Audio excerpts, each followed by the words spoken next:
በመጮህ በማልቀስ አካባቢ ይበክል ባለበት አካባቢ ላይ ከሚበላውን ኢትዮጵያ የታሪክና የተፈጥሮ ጸጋዎች አስተሳስራ ወደ ላቀ ከፍታ ለመሻገር በምታደርገው ጥረት ወንጪ ደንዲ አዲስ የለውጥ ተምሳሌት ሆና ብቅ ብላለች።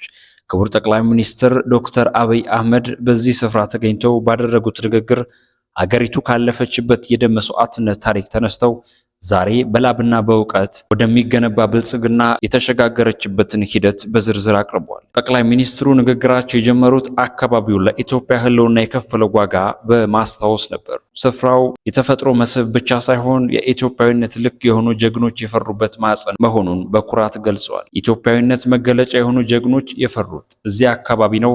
የኢትዮጵያ ጀግኖች መናኸሪያ ቢባል ምንም አያሳፍርም ያሉት ጠቅላይ ሚኒስትሩ በተለይም የመጀመሪያው የመከላከያ ሚኒስትር እዚህ አካባቢ ከመሆናቸው አኳያም ይህንን አጽንኦት ሰጥተው ተናግረዋል። በታሪክ ድርሳናት ስማቸው በወርቅ የተጻፈውን ጀግኖች ስም ዝርዝር እንዲህ ዘርዝረዋል።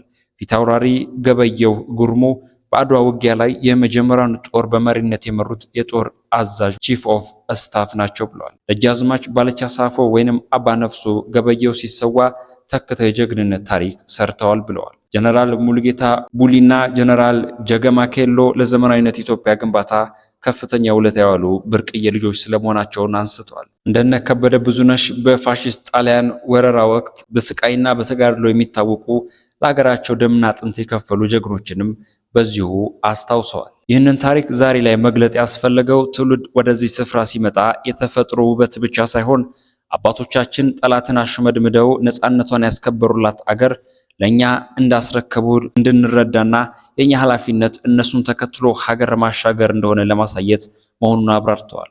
የአካባቢው ተፈጥሯዊ ሀብትና ታሪካዊ ፋይዳ የሚመግብ የልማት ስራ ካለመኖሩ የተነሳ ስፍራው ተረስቶ መቆየቱ ጠቅላይ ሚኒስትሩ በቁጭት አስታውሷል።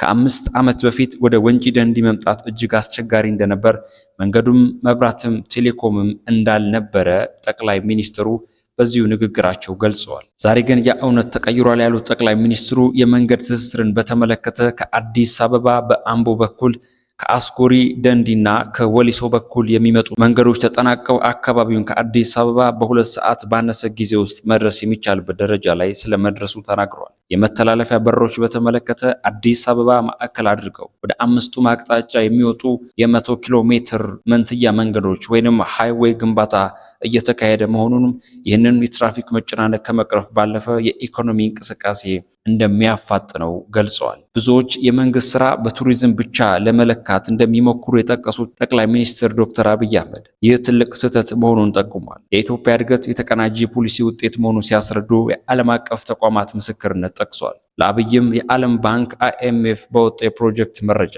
ኢትዮጵያ በአፍሪካ ቁጥር 1 ከፍተኛ እድገት የምታስመዘግብ ሀገር ናት። ይህም በቱሪዝም፣ በግብርና፣ በኢነርጂ፣ በቴክኖሎጂና በማይኒንግ ዘርፍ የተሰሩ ስራዎች ድምር ውጤት ነው ብለዋል። ጠቅላይ ሚኒስትሩ በንግግራቸው ማጠቃለያ አንድ የምሳሌያዊ አነጋገር ተጠቅመው መልእክት አስተላልፈዋል። አሁናዊ ሁኔታና የአገር ግንባታን በተመለከተ የንስርና የቁራን ዝምድና በምሳሌነት አቅርበዋል። ንስር አርቆ የሚያይ በከፍታ የሚበር ለታላቅ ዓላማ የሚተጋ የጀግንነት መከላከያ ነው። ቁራ በቆሻሻ ቦታ የሚውል በሚረጨውና በሚበላው ነገር አካባቢውን የሚበክል፣ ንስር መሬት ላይ ሲያርፍ አንገቱ ላይ ወጥቶ ለመናከስ የሚሞክር አሞራ ነው ብለዋል። ጠቅላይ ሚኒስትሩ እንዳሉት ንስር ቁራ አንገቱ ላይ ሆኖ ሲደበድበው ምላሽ ለመስጠት ጊዜውን አያጠፋም። ይልቁንም ወደ ራሱ ሰፈር ወደ ራሱ ከፍታ ከፍ ብሎ ይበራል እንጂ ያሉት ጠቅላይ ሚኒስትሩ ናቸው። ቁራ ያንን ከፍታ መቋቋም ስለማይችል በራሱ ጊዜ ሁኔታዎችን መቋቋም ስለሚያቅተው ይወድቃልም ብለዋል። እኛ እንደሱ ነን። ወደ ከፍታችን እንበራለን፣ ህልማችን እናሳካለን፣ ጩኸቱንና ለቅሶን ለቁራዎች እንተዋለን በማለት ሀገራዊ ጽናታቸው ገልጸዋል። በመጨረሻም በቱሪዝም ዘርፍ የታቀደው ስራ 100% መሳካቱ ባለፈው 9 ወራት የታየው ዓለም አቀፍ ኩነቶች የቱሪስት ፍሰት ከቀደሙት ዓመታት የላቀ መሆኑን ጠቁሟል። ኢትዮጵያውያን ልባቸውና አእምሯቸው ሰብስበው በቀና መንገድ ወደፊት መጓዝ እንዳለባቸው ጥሪ አቅርበዋል።